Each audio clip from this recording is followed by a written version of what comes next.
Hello and welcome to Culture Vultures. I'm Luke. I'm Marcus. And I'm Weston. Today we'll be talking about The Pirates, Band of Misfits by Studio Aardman. It was released in 2012, if I remember correctly. It is a claymation movie about, a group of pirates and they're, a band of misfits. Turns out I actually did a little bit of research into it, and it's actually based on a British book series, which I didn't know going into this. Neither did I. That's pretty cool. Mm-hmm. But I suggested this one because of the fact that I grew up on Wallace and Gromit, and I remember when the Pirates came out. Well, I don't really remember when it came out, but I remember all of the advertising leading up to it, and I wanted to go and see it. But when it came out, it might have either had a limited release, or it may have just been I wasn't aware of it. And I know my parents weren't as big on me seeing it, but I didn't get to see it in theaters, and kind of forgot it existed for years. And then we were going to do a Wallace and Gromit movie, but they didn't have them on Netflix. So I saw The Pirates was on there, and I was like, oh, I want to watch that, so I'll make them watch it too. Mm-hmm. Wait, so that wasn't your first time seeing it, though, then, right? Yes, it was, actually. Okay. Well, what were your thoughts on it? I liked it a lot. It definitely doesn't hold up as well compared to the other Aardman movies that I've seen, because I've been like a longtime fan of that studio. Because as I said, I grew up with Wallace and Gromit and Flushed Away, and like all those good ones. Just loved them to death. So this one wasn't as good as those ones, but I still enjoyed it a lot. I also, in the process of researching it, found out that it was censored a fair amount, which explains why I remember the trailer more fondly as a kid and being more like, I gotta go and see that compared to actually watching the movie because they toned it down basically. Yeah, I think I heard something about that. Like there's a British version that's less censored or something. Yeah. So what ended up happening was they released the trailer. Also, it's named in England. It has a different name. It's what is it? The Pirates: An Adventure with Scientists. But they decided that it wouldn't do well with American and foreign audiences, so they named it A Band of Misfits Science? instead. What science? I'm an American. I don't know what science is. I don't want no science in my movie. Well, it was more so the fact the actual reasoning for it is pretty funny. I'll have to pull up the Wikipedia article. But there are a couple different reasons. One of them was because they didn't want to push evolution.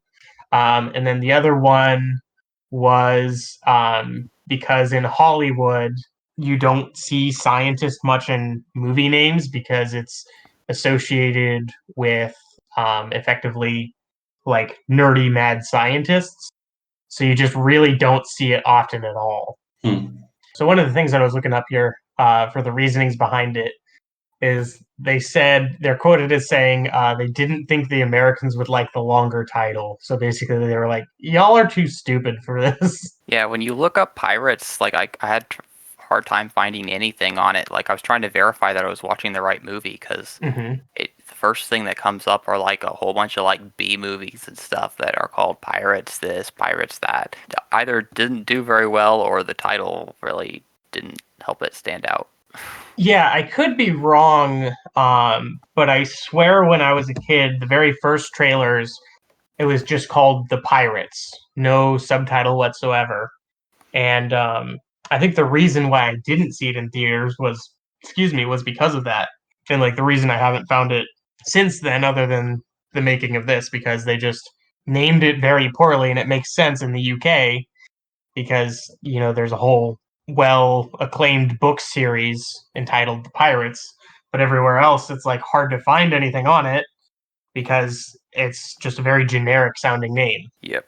Yeah, there was also a controversy though that we were talking about that led the movie to being censored. In the original trailers, they hop onto a boat of leopards, and here's the actual quote here. It says, "Gold, afraid we don't have any gold, old man. This is a leopard boat." And then his arm falls off, and he goes, "See?" And lepra health in action, and some officials from the World Health Organization claimed that the joke depicted leprosy in a derogatory manner and reinforces the misconceptions which lead to stigma and discrimination that prevents people from coming forward for treatment. So they pitched a fit, and then they censored it here. Wow. See, I'm trying to remember. There is still a scene with the leper boat, right? They just didn't go as far with it. Exactly. Yeah, so got the correction here. Let me see here. It says, gold, this is a plague bold old man. I'd give my right arm for some gold. And when his left arm falls off, instead he says, or left. Mm-hmm. So it's still there, but it's not what it originally was. And I think there was more censorship. And it might have been that some of the stuff that was in the trailer didn't make its way into the movie, or it was just straight up censored. But yeah, I remember it was really weird when I was a kid too, because I remember seeing stuff for it in movie theaters and everything. Like I remember seeing the trailer like nonstop, and then I think they even had one of the cardboard cutouts set up for it and everything. And then like it just disappeared. It seemed like the movie came out, they never said anything, and like when the movie came out, like everything just stopped. So like I had no idea that it was even out. Yeah, I don't remember the movie at all. Do you, Weston? I don't remember ads for it, but the first time we saw it was a long time ago. I think we saw it on one of those portable movie watching things that we watch in the car. You just like put it on the back of your seat. I think that's where we watched it. I don't for the first remember time. seeing it at all. But I don't remember any ads for it, and we definitely didn't see it in theaters. The only Pirates movie I remember from when I was a kid was the Jonah movie, the VeggieTales Jonah movie. The superior one. VeggieTales is like amazing. Superior pirate Honestly, movie. yeah. I kind of want to watch that again now. But anyway. We're just going to turn into a VeggieTales appreciation podcast. Maybe we'll do an episode on that.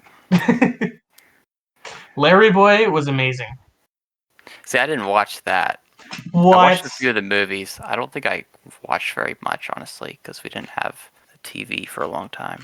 Larry Boy was like the best, and we even had like the video game on PS2 that was like really bad, but like it was amazing at the time because I was a kid. Yes. And it was Larry Boy. Larry Boy's not as good as Bible Man. I was forced to watch Bible Man, and I remember very vaguely liking it, but like even at the time, even when I kind of enjoyed it, I was still like, I'm too old for this. I don't think anybody's young enough to watch that, to be honest. Yeah. Bible Man. I think it was more so like that I could like watch it and not have mom hovering over me. Understandable. Yeah. But anyway, I have to say I loved some of the details because I watched it a second time. Was it Friday, I think? So I watched it again on Friday in preparation. And I wasn't paying super close attention to it, but I loved like all the little details in the background that Studio Aardman normally puts in. Like there are just a lot of sight gags that are like super easy to miss. Yeah, I did notice the backgrounds do seem to be very detailed. Oh yeah, they always have like a whole lot of like background humor because that it tends to be kind of a thing in British humor in general, but like Studio Aardman leans into it like a ton. So like every time you watch one of their movies, you always find something new in it. But yeah, I also looked up this movie, and it turns out this one, all of the characters are completely claymation, but the backgrounds are mainly done through green screening. Interesting. But so it's kind of interesting because the previous movie that they had produced, which was Flushed Away, which is one of the best movies of all time, unironically, genuinely a great movie. I do remember that movie. Yes. I don't know if I thought it was good, but I think I liked it. We liked singing that song where he sings in the sewer just to annoy our parents. That was amazing. Oh gosh. Yeah, Flushed Away was a great movie, but that one was completely done in CGI. So they actually took a step back in essence as far as technologically with Pirates. I'd say one of my favorite things that I didn't notice the first watch through because I wasn't paying attention, because both time I watched it I was teleworking at home, so I just kind of had it on in the background. but the scene where they after he gets Dodo and everything, and he goes out with Charles Darwin, and they go to like the bar with the women or whatever, and then I can't remember exactly what it was, but they're like, "You're much more interesting than our last obsession," and then it pans away to the Elephant Man, and he's just going, "Please have mercy." It's just so dark. It is so bad. Yeah, I also love how they depicted Charles Darwin because it's like so true to what he actually was. If you guys have ever like read any of his diary, I have not. I've read little bits and pieces of it, and he's just the most sad boy you've ever seen. Like he rivals like modern emo sad boys. Wow. Yeah, it's hilarious because the whole time he's just sitting there whining, and he's just like, "It's cold and I want to go home." And basically what he is in the movie isn't really that far from what Charles Darwin actually was. Well, he was definitely interesting in the movie, and yeah, that's one thing I would say about that I did enjoy about the movie. Dynamic characters all around. Obviously, some very cheesy archetypes, but they were all interesting. There were no bland characters. Yeah, they were well animated, both in their personalities and in the actual character designs and animations. They were really brought to life, I guess, even if they were a bit one-dimensional. Yeah, number 2, actually, I was about to say, was probably the least impressive out of everybody, because he kind of just fulfilled one role and was kind of boring. He didn't have anything, that stood out like all the rest of the characters. Yeah, I liked his character, but like there wasn't a whole lot of character. Yeah, because a lot of the other characters, like we have a leper, we have a lady who's pretending to be a man, and we have Peg Leg Man. I don't know. The fish with a pirate hat on it. So Number 2 is also kind of, he's the only one who gets any focus other than the captain, the pirate captain, and he has like no character flaws. Yeah. He's like a perfect angel. And I think it's supposed to be that way because I think he's designed to be a tool rather than a character in the sense that he's changing and growing. But yeah, it's still kind of disappointing because they could have made it more interesting. And if you're going to spend the time to delve into his story a little bit, you might as well, make him a full-fleshed character. The story in general is very simplistic and kind of cliched. Like, it's the winning isn't everything story. So, I don't know. I felt like there was probably something missing there. Like, I was just waiting for some sort of twist. But, where it seems to be going from the very first scenes of the movie is exactly where it's going the rest of the movie. You can predict that there's the whole contrived disconnect or whatever towards the end of the movie in the third act or whatever that happens between the protagonist and his family when he lets them all down, but then he's going to have a change of heart and come back and everything's, he's going to learn the value of friendship or family or whatever. I mean, It's a very done trope, but I feel like it's a little bit childish. There wasn't the type of normal, like, childish charm that I look for in, like, children's movies. It's just kind of... But this is a purely, like, subjective thing, in my opinion. Like, I just don't really like the Aardman style very much, I don't think. Shocking. Yeah, I know. It's just, I don't know, something about it doesn't vibe with me. Yeah, I think it's, like, the whole thing of, like, I grew up with it. It is very nostalgic. Like, I loved it since I was a... Yeah, I loved it since I was a kid. When I think Aardman, I think, like, Chicken Run. And, like, good movie. That's the only movie I remember, really, from them, besides Fleshed Away. And Fleshed Away also has this concept where it's, like, weirdly dark and adult. Yeah, and that's this what movie, really... in contrast, seems just very childish and, like, optimistic and, like, it's just playing with the tropes of every movies, but with, like, a veneer of the claymation style that I, Yeah. for some reason, associate with like chickens being beheaded and stuff like that. Like, Yeah, that's what really like kind of caught me off guard when I was watching this movie because like I was expecting that kind of like dark and like not exactly edgy but like adult sense of humor. And like I remember watching the trailers and I was like getting super excited for it. And like I even remember like being old enough because it came out in about 2012 to like catch some of the adult humor, not exactly know what it meant and everything, but know that it was for adults. And I remember my parents being like, I don't know, like about me going and seeing it. So for me to come back and watch it and it to not have that was definitely very disappointing because like going back and like somewhat recently I've gone back through a lot of the old Aardman stuff like Flushed Away, the Wallace and Gromit movies, Chicken Run, and stuff like that. And it's like very much so like you can easily enjoy it as an adult. And this one didn't really have that feel. Like there were certain points that did, but overall it just kind of felt more kiddish, like Yeah, the Marcus theme said. was definitely for children. There were some really good jokes in there and humor, and even dark humor, like you Hmm. were saying before, but the overall theme didn't match the rest of the films, like Flushed Away and Chicken Run, especially. Hmm. and they leaned a lot more heavily on like slapstick sort of Yeah. stuff, which is always in there, I assume. But there's Yes. less situational and less dark humor, less adult references. And when they are there, they just kind of contrast with the really simplistic theme of the movie. Hmm.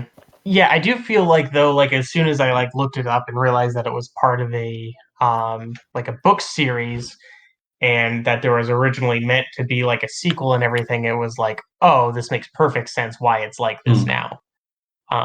Because it was like I don't have the nostalgia of reading the Pirates books and like but yeah, that's kind of like a thing with like a lot of UK properties is like it's attached to some kind of book because Horrible Histories is I want to say Chicken Run was. I'm not sure about Flushed Away or Wallace and Gromit, but there tends to be some kind of a thing that's been like a long-standing thing that gets adapted. Hmm. And like this was one of the few things that like I didn't engage with as a child for whatever reason. We probably just didn't come across it. So like realizing that it was from a book series was like, oh, that's why it's more kiddish. That's why like they don't feel as fleshed out because it's meant to be people who already understand the characters. And like it just really clicked and was like, oh. And honestly, now I kind of want to go and read some of the books to see how they hold up and then rewatch the movie to see, but probably won't just because I have so little time. Yeah, I'd say my main issue with the movie is just that for some reason, the style of humor doesn't mesh with me. For some reason, it just doesn't connect. I don't find most of the jokes funny, and because it's the comedy, that's kind of Hmm. the main selling point. Unless Mm-hmm. you're a child who So enjoys the simplistic story, which is his target audience. So I think I wouldn't watch it again, but I would show it to my children. It's not that Yeah, it terrible. actually did very well in the box office too. All right, final thoughts. My final Take it away, thoughts, Marcus Marcus. or Okay, my Weston. final thoughts are that that it was a pretty average movie. It was a good children's movie. I wouldn't watch again, but if there was nothing else to watch, then I would be willing to watch it for the sake of others. Yeah, that's my thoughts. Pretty simplistic. my take on it is that it's a well-made movie, but I can't really judge it because the humor just doesn't connect with me, and that's such a subjective thing that is such a major component of the movie that doesn't really reflect on the quality of the movie necessarily. Like the animation is really good, but I don't necessarily connect with it. It's just not a style of animation I like, and the same with the humor. and I feel like the voice acting is done pretty well as well. So I say it's a good movie, probably, but I can't really judge it. Mm-hmm. Yeah, for me, I'd say it was definitely a good movie. I enjoyed it, but it definitely doesn't hold up to all of the other Studio Aardman movies. I would probably watch it again, but it would probably be with like my siblings or like other people who like got the humor. And I'd like to like actually pay closer attention to the backgrounds and stuff. It was definitely very beautifully made. Voice acting was done very well. Sound was done very well. But like it definitely just didn't have quite the same hit as a lot of the other movies do, which I think is probably due to censorship, as well as the fact that it's based off of an existing property that I've never engaged with. Yeah, and other than that, I think we should revisit some of the older films someday. But I think that wraps it up for now. All right. All right. Thank you for listening to the Culture Vultures. See you next time. Bye. Also check out my YouTube channel. It's Hobbies Justified.